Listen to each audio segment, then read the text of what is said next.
I think the role of technology is impossible to underestimate in the modern world, as well as in Ukraine. Ukraine is an advantaged, democratic, modern state. The Russian Federation is gradually destroying our energy infrastructure. In this situation, it's hard to talk about sustainability, technology, progress, since we're just trying to hold on and live our lives as normal as possible. Still, we have lots of startups, and I hope that all the ideas presented at this summit can push us to victory. Can I ask you about social media? Russia, even before the war in Ukraine, was accused of a campaign of misinformation. When it comes to this war in Ukraine, what are you seeing in terms of social media? Is it friend or foe? Social media is such an important part in our lives. There are considerable disadvantages like the ones you already mentioned: misinformation, bots, propaganda. At the same time, though, you have speed. Our volunteers use social media and are able to quickly react to social media. It does wonder, they receive everything they need. With social media, we can reach out to people because during the war, it's really hard to keep in touch with loved ones, to know whether they're alive. Social media plays an important role in this, and it gives us the chance to talk about our fight and our gains in the field. There are goods and bads, but in general, I would say social media has many capabilities. I want to ask you about your role as a leader. First Lady, but you've also recently launched the Olena Zelenska Foundation, focused on restoring human capital in Ukraine, specifically focused on medicine, education and humanitarian aid. What support have you received to date, and what are your hopes for this foundation? Here at the summit, we're counting on support. Tomorrow, we have many meetings planned for the foundation. The foundation was created just a month ago, but we have done quite a lot with the support we have received.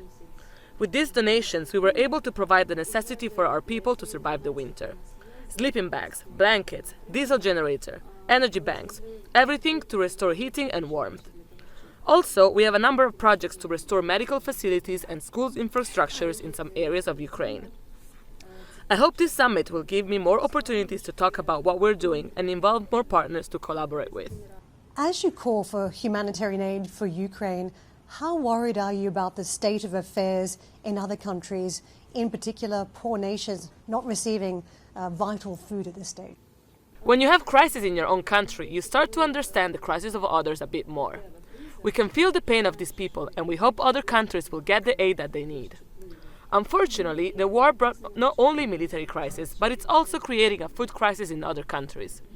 We hear about this from everywhere. I don't think the economic crisis will stop people to think about Ukraine and help Ukraine. I don't think this is the case, because this economic crisis was caused by this war and this aggression. We all have to fight together with this aggressor, and thinking about stopping aid is not useful. It's a shameful thought. In our long war for independence and justice, we need to be together and stay strong.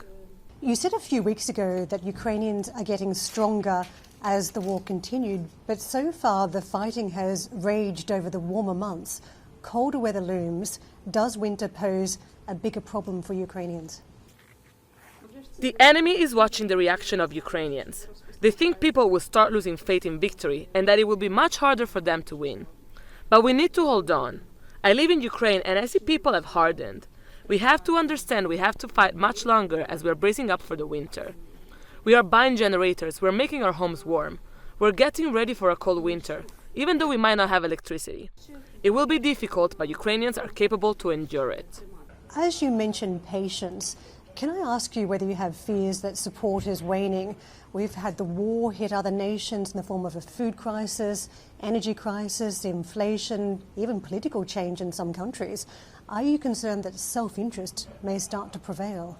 A country's domestic problems are always the priority for them. What happened to Ukraine touched everybody. We can feel a strong support from everyone. But if assistance will stop, we will be in great danger. That's why I want everybody to hear this. So much effort and so much work has been done from all these countries. And to stop now, it means that everything that has been done before was for nothing. We have to fight until the very end. And I hope that all the help won't stop. I was thinking, unfortunately, there is an increase of support each time there is a tragedy, like in Bucha and after the liberation of Izium. I don't want that to happen for us to get more support. And just finally then, can I be clear about what more the West can do to help Ukraine? I understand that these are outside the duties of First Lady, but we're already outside the normal protocols because of the war. Ukraine needs more weapons, more military assistance. We need safe towns, we need safe cities. We need anti-missile and anti-raid defense. We want to take our children to school without fear, without worrying that a missile will strike us any time. We need weapons for our soldiers to fight, and it all comes. We're very grateful for that.